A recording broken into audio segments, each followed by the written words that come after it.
سلام رفقا، خیلی مخلصیم. به ویدیوی امروز خیلی خوش آمدید. امروز آماده با این موضوع کلیدی و خیلی بار و جنجالی. اگر مرد ستیزی یا زن ستیزی نباشه که نه نیست، یه انگار یه سواله که برای همه پیش میاد، میخوایم حلش کنیم امروز. و موضوع اینه 100% از تایتل فهمیدین و روش کلیک کردین. به این موضوع براتون 100% پیش اومده، این که چرا مردها و آقایون زمان برخوردن به مشکلات عاطفی و فشارهای روانی اونی که دوست دارن ترک میکنن یا از رابطه‌ای که دارن عقب نشینی میکنن. این عقب نشینی و بار فشار روانی 4 تا دلیل داره و این ترک رابطه 4 تا دلیل داره که چهارمیش از همه مهمتره. من نوشتم اینا یکی یکی بهتون میگم و امیدوارم این سوال اگه گوشی ذهنتون پاک بشه و این ویدیو به درتون بخوره. سری میدیم سر اصل مطلب. اولین دلیل میتونه شیوه یادگیری از کودکی باشه.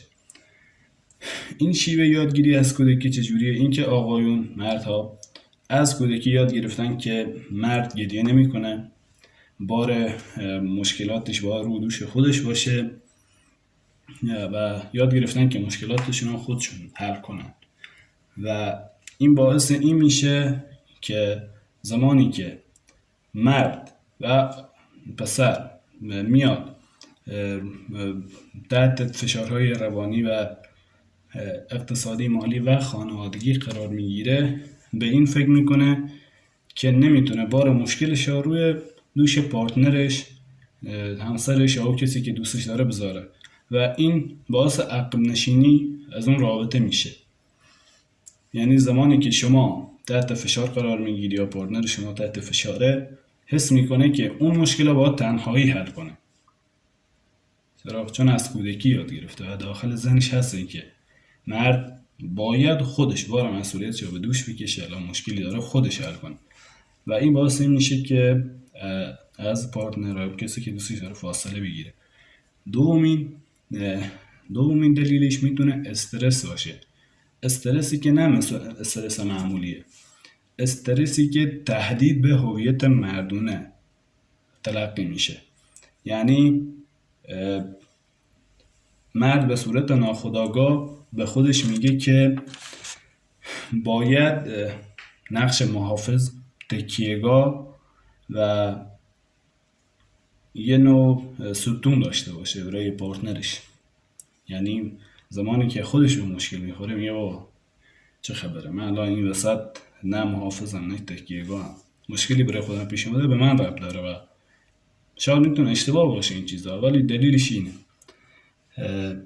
و وقتی که مشکلات خانوادگی یا مالی حس میاد، این حس شکست خورده نمیاد که نتونسته تکیهگاه خوبی باشه، نتونسته حامی خوبی برای پارتنرش باشه و یه نوع حس بیکفایتی، یعنی تهدید به هویت مردونه، یه نوع حس بیکفایتی و حس سنگینی که از درون خود مرده و هیچ ربطی به بقیه حسا نداره و این میتونه دومین دلیل باشه، اینکه مرد این مشکلات رو یه نوع تهدید میدونه. یعنی اگر نتونه حل کنه، اگر تکیهگاه خوبی نباشه، اگر حامی خوبی نباشه، به اون مردونه بودن و اون حس مردونش یه نوع بر میخوره و زمانی که بیکفایتی حس کنه بر میگرده. سومین دلیل میتونه یکم مهمتر باشه و اینکه سیستم روانی متفاوت در مدیریت فشار و هیجان. خب حالا این تفاوت چیه؟ از نظر روانشناسی که ما در کل این کانال درباره اینه میگه، از نظر روانشناسی استرس آقایون بیشتر تمرکز بر حل مسئله. خب یعنی آقایون بیشتر میخوان مسئله حل بشه. یعنی وقتی فشار میاد وقتی فشاری به آقایون میاد و دچار فشار روانی میشن، میخوام با کمترین عوامل حواس پرتی این مشکل حل بشه. حالا چی شد؟ میخوام با کمترین عوامل حواس پرتی این مشکل رو حل کنن. یعنی حواسشون هیچ جا پرت نباشه و متمرکز باشن فقط رو هم حل کردن مشکل. یعنی اینا حل کردن مشکل ها یعنی در مواقع فشار فقط حل مسئله ها مهم میدونن و میخوان حواسشون پرت چیزای دیگه مثل رابطه، کار، رفیق و هر چیزی، درس، اینا، خانواده، میخوان هیچ چیزی باعث این حواس پرتی نشه که اونا دارن اون مسئله رو حل میکنن. اما تو خانمایی برعکس.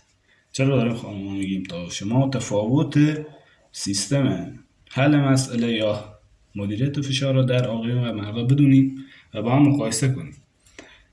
اما خانم‌ها کاملا برعکسن.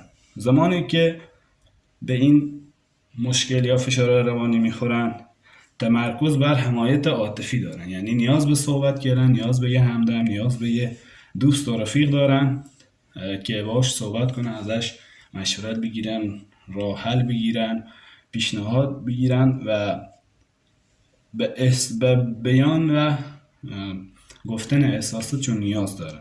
برعکس مرد بر حل مسئله تمرکز داره، اما خانم بر قسمت احساسی اون مسئله، یعنی دنبال یه همدم یا دوست رفیقه که مشکل رو بتونه حل کنه. چهارمین و مهمترین دلیلی که اول ویدیو بهش اشاره شد، ترس از آسیب به اون رابطه است. چجوری؟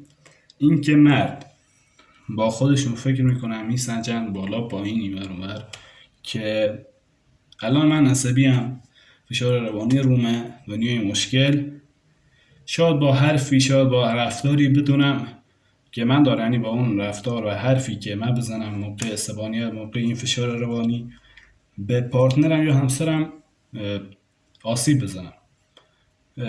بس فاصله میگیرن، یعنی در این موقع یا فاصله میگیرن کامل قطعش میکنن که به پارتنرشون آسیبی نزنه. و خیلی از مردا بپرسه که چرا این کار رو انجام دادی، میگه که من نمیخواستم اون شخصی که باهاش در ارتباطم به مشکل بخوره و سختی بکشه در اینجا. این تصمیم عجولانه و شاید از روی بی تجربگی یا تصمیم عجولانه اسمش روشه، میتونه ناشی از نداشتن مهارت کنترل هیجان و یا عصبانیت یا هر چیزی که شما اسمشو میذارین باشه. و این 4 تا دلیل، یعنی آخرش از من مهمتر بود، خلاصه اینا گفتم که بتونین بالا پایین کنین و بسنجین که چرا این مشکل برای مردا پیش میاد و پس گاهن این ترک کردن و عقب نشینی مرد از روابط عاطفی از روی عصبانیت یا دوست نداشتن یا عشق کم نیست و میتونه دلیل های متعددی باشه که ما 4 تا از مهمتریناشو گفتیم و با هم بررسی کردیم، گفتیم چرا. و اینجا نقش شما به عنوان یه رفیق، پارتنر، همسر خوب میتونه همدردی، صحبت کردن با اون مرد مقابل شما باشه و یکی درک، چون من خودم مردم، میفهمم که مشکلات خانوادگی، مالی و مخصوصا رژه اقتصادی میتونه کمر هر مردی رو خم کنه. از اون برم که شما در نظر بگیرید اگر مرد تکیه‌گاه احساسی نداشته باشه و از طرف پارتنرش، همسرش طرد بشه، خیلی میتونه با مشکلات بزرگی منجر بشه و باعث فروپاشی روانی بشه اصلا برای سمت دیگه این ماجرا. و شما با درک کردن ساده و صحبت میتونید این مسائل رو حل کنین، همینجور که اومدیم دلیلاش رو گفتیم. امیدوارم که این موضوع هم مثل بقیه موضوع کانال به درتون خورده باشه و سوالی از ذهنتون رو پاک کرده باشه.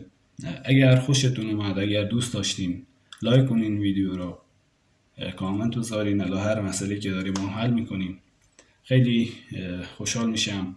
برای دوستاتون بفرستین، کانال رو معرفی کنین و هنوز اول راه کلی محتوای باحال، جذاب و به درد خور داریم. و اینجا پادیه، اینجا قرار کلی از این گره های ذهنی را باز کنیم و به جواب درست و منطقی برسیم. روز و روزگارتون خوش، در پناه حق.